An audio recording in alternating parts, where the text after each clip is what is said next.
Alphonse, je peux savoir ce Euh, que tu fais je suis en train d'essayer d'accrocher le public, l'audience quoi. avec un ballon de basketball. Bah ouais, j'ai pas trouvé un autre ballon qu'un ballon de basketball hein.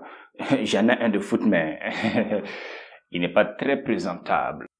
Tu aurais préféré que j'utilise ça? Bah non, c'est bon. Bah voilà. Donc arrête de te plaindre. Bref, vas-y. Edmond Tapsoba, le grand absent de cette 5e journée des éliminatoires pour la Coupe du Monde 2026, 5e et 6e journée. Dans la liste, au départ, Edmond Tapsoba a été touché, blessé et malheureusement, il ne sera pas de la partie.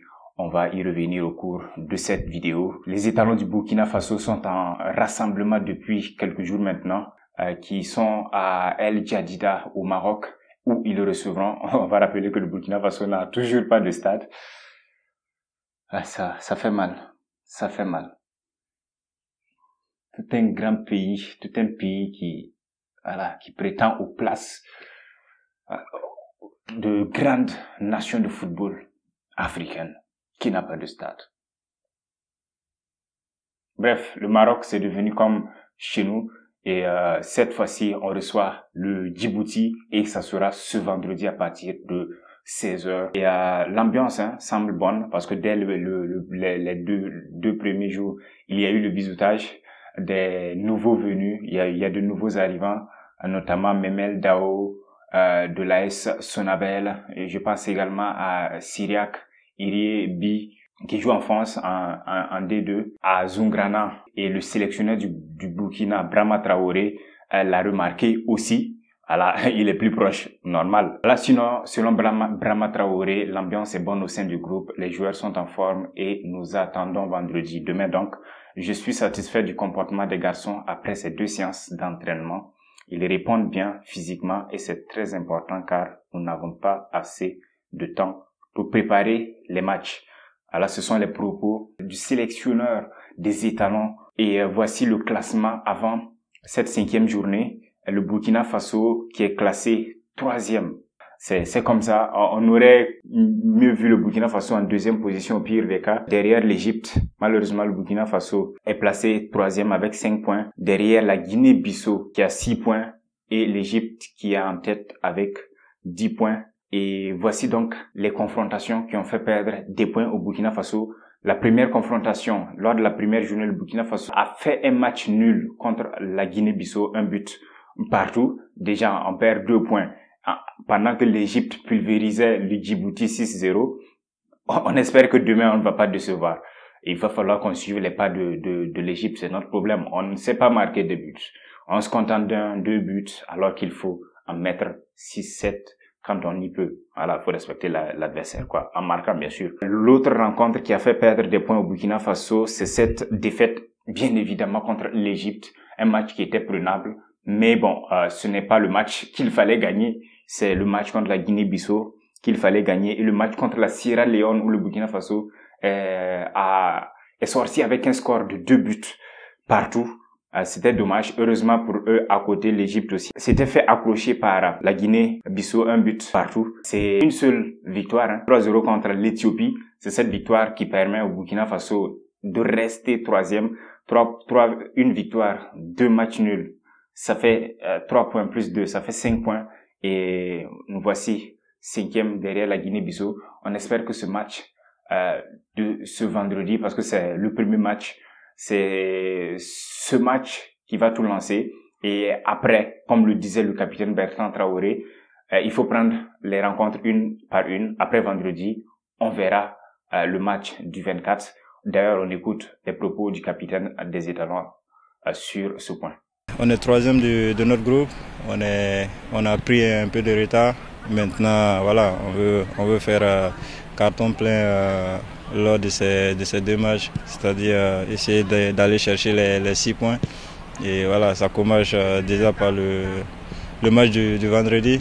On va aller chercher les 3 points et bien se préparer aussi pour le 2e match. Voilà donc, faut pas interdit ce vendredi face au Djibouti, parce que c'est l'un, pour ne pas dire le petit pousset de ce groupe des éliminatoires. Il s'est fait exploser par l'Égypte. on se doit de gagner ce match. Mais comme le disait également encore Brahma Traoré, il n'y a pas de petites équipes et ce n'est pas seulement lui qui le dit. On l'a remarqué lors de la CAN dernière en Côte d'Ivoire.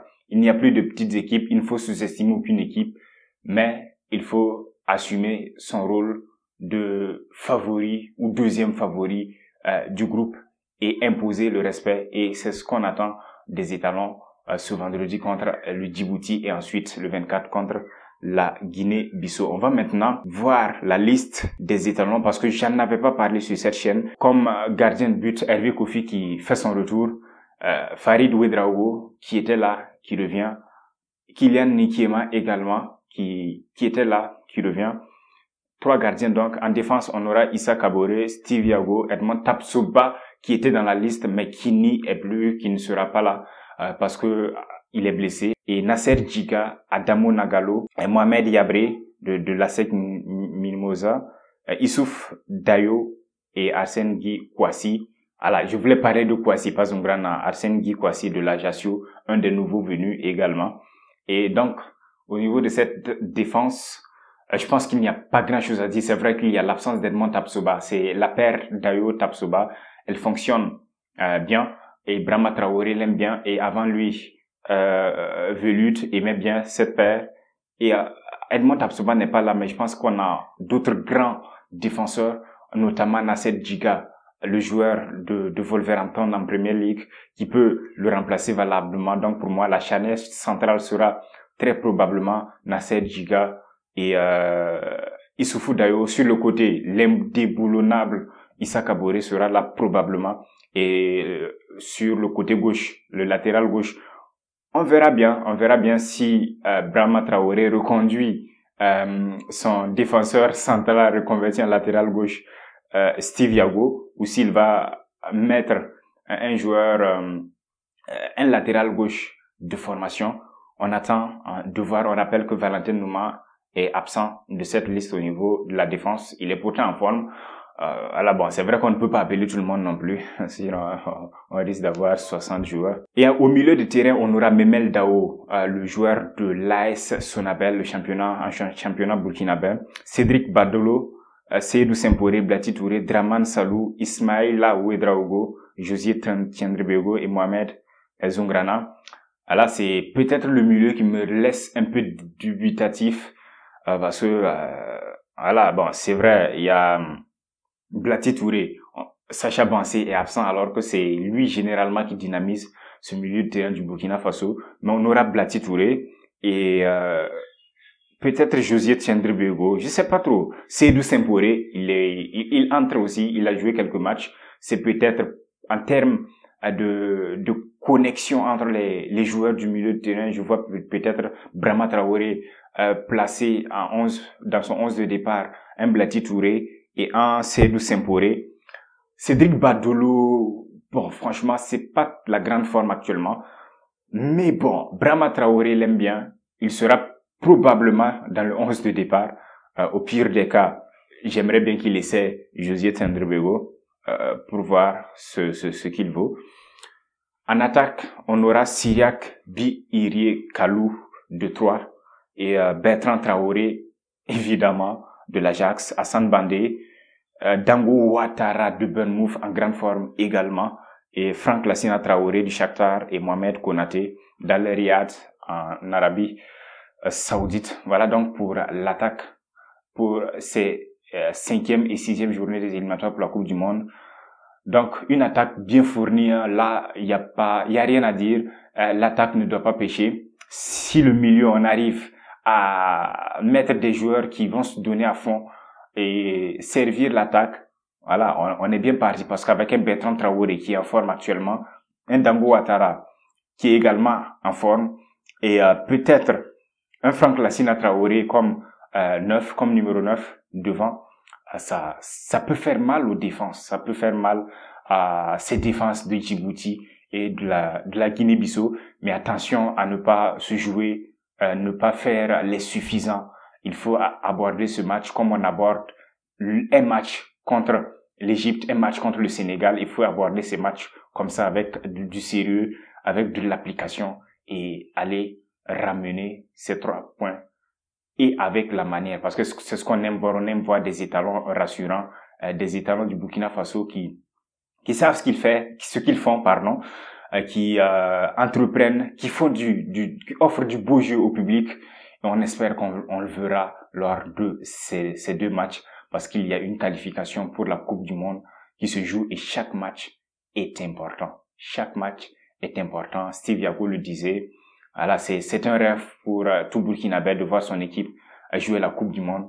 On espère que cette fois-ci, on y parviendra. C'est vrai, l'Égypte a pris le large, mais on peut encore recoller. Et ce n'est pas impossible, d'autant plus que les 4 meilleurs deuxièmes de chaque groupe joueront les barrages et encore de l'espoir, même si le Burkina Faso termine deuxième. Il faut terminer bon deuxième. Et c'est pour ça qu'il faut gagner des matchs. Il faut marquer beaucoup de buts parce que tout ça va peser dans la balance lors du choix des meilleurs deuxièmes. Au pire des cas, l'idéal serait de se qualifier directement. Mais bon, on a mal commencé. On espère que les prochains matchs seront très bien. Et on espère surtout que l'Égypte fera des faux pas. Voilà, c'est tout pour cette vidéo. On se retrouve très prochainement sur Our Passion Sport, certainement après le match du Burkina Faso pour un débrief.